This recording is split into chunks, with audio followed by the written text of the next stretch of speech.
Welcome back everyone, Christine here from Unique Sapphire. So glad to see your smiling faces. So last week, as you found out, I wasn't happy with the pattern. So today, let's get started on how you can learn how to write your own patterns and what the components are. And we're gonna start working on something with this again. Let's get started making our own pattern.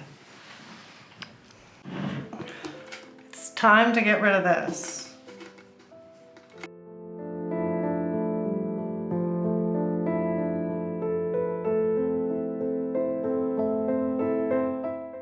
All right, let's get started. All right guys, so when you first need or want to write out your own pattern, it's nice to see different stitch patterns. I always go to knittingstitchpatterns.com. They are run on donations. Pretty cool website. The menu over here on the left side gives you a lot of different options. So, and I also love that you can actually see the stitch patterns and what they do and how they look. Okay, so I think I'm gonna do this. I kind of like this, you know, and a lot of people ask questions in these forums and boards about, you know, what does 10 plus 4 stitches mean? That means you have to do in multiples of 10 and then you add 4. So say if we're gonna do a scarf or something like that, say 40 plus 4. But with any lacy pattern, you're going to want a border edge. You're going to want to start with a seed stitch or something and keep it continued, so you would add stitches to your multiples of 10 plus 4. Okay, so that's something to consider. With this one, that's what we'll be doing. But say like for other patterns, just let's go to this one because I also like this pattern as well. And it's a knitted in multiple of 10 plus 6. So every stitch pattern has something different going on and you need to know this. Now back to the one that we are discussing here, the checkerboard mesh, which I think is pretty cool looking, and I think it'll be fun with this yarn that I'm working with. Yes, it is a 20 row repeat. However, as you can see, row 1 is wrong sides and purl all stitches. Okay, now if we consider this, and based on our cast on, we can actually cast on with larger needles and start on the right side with a seed stitch, and then when we go to the wrong side, it's all knit, so it would create our purl stitches. That's just food for thought, if you get my understanding. Because the seed stitch, you would knit, purl, knit, purl, knit, purl on the right side, and you would knit on the wrong side of your seed stitch pattern. So by setting it up and thinking ahead, these little things that matter most when creating a pattern or actually deciphering someone else's pattern to see if there was any mistakes or something they could have done better. So, you know, stop and think about it. The row 1 and all wrong side rows is easy in this pattern. It's purl all stitches. Like I said, you start with a seed stitch and you do the right cast on. A little hack here is just use a larger needle. So that way here you have enough room, because lace does expand and contract, so you don't want your cast on to be too tight. All right, so let's do some math here. All right guys, so I printed off the pattern. I've got stuff all over the place here.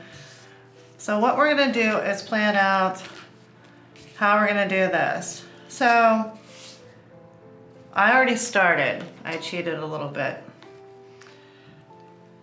And no, I did not swatch. I'm a bad person. Like I said, there's no right or wrong way. Some of us just like to jump the gun. Now I'm using a size 6 needle on this, and I did do 44 stitches plus 6. The reason why I wanted 6 is I'm dividing it on both sides by 2, so I'll have 3 salvage stitches where I keep in my seed stitch, if that makes any sense. So that way here my edges won't curl. like I said, it's the little things that make it happen. And of course, with my cast on, I used a cast on that, and I don't like doing and trying to memorize all those stretchy casts on, so I'll use a bigger needle and get something that moves. Especially when working with lace, that's what you want to do. And if you can't remember all those fancy cast-ons for super stretchy stuff, just use a bigger needle and then move to the size that you want to work with. Like I said, I'm working with a size 6. I might go down a little bit because I mean, with the yarn overs and everything that I got going on, they're pretty large. I can stick my finger through them, you know. But that's preference. It's visual. And this is why writing a pattern, you know, you have to love it, you know. So I'm going to do a nice cast on, larger needles,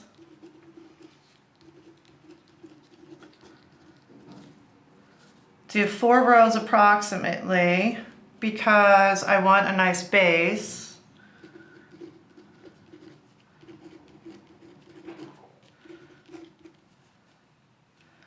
And 3 selvage. I don't know, I can't spell today. Selvage on either side.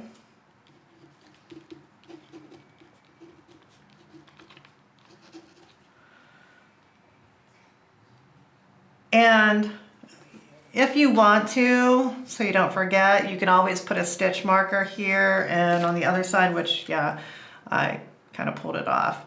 But these are my 3 selvage stitches on this side. You know, if you want to put a stitch marker, so that way here you know your pattern is from here to here. But like I said, I'm going to be ripping this out and, you know, taking it on. So that's basically what you need to do, is figure out your multiples, any selvage, especially with a lace pattern, to make sure, like I said, it doesn't curl and it stays the same. So there you have it, guys. I hope the knittingstitchpatterns.com becomes your best friend. You learn to do some new stitches, learn how to write your own patterns, even if it's just basic things. It's best to start off with a scarf or a wrap, and then maybe move into like a crescent or an asymmetrical shawl and learn how, you know, when you add things, how the pattern will increase or change. So it's pretty interesting just to do it yourself and create something that you're going to love. So again, the telltale sign is once you get it on there and you get the first row and it works perfectly, you know you got your math down right. All right, guys, that's it for me today. It's been a long day. As always, please like, subscribe, comment in the comment section below, and I'll see you in the next one. Peace.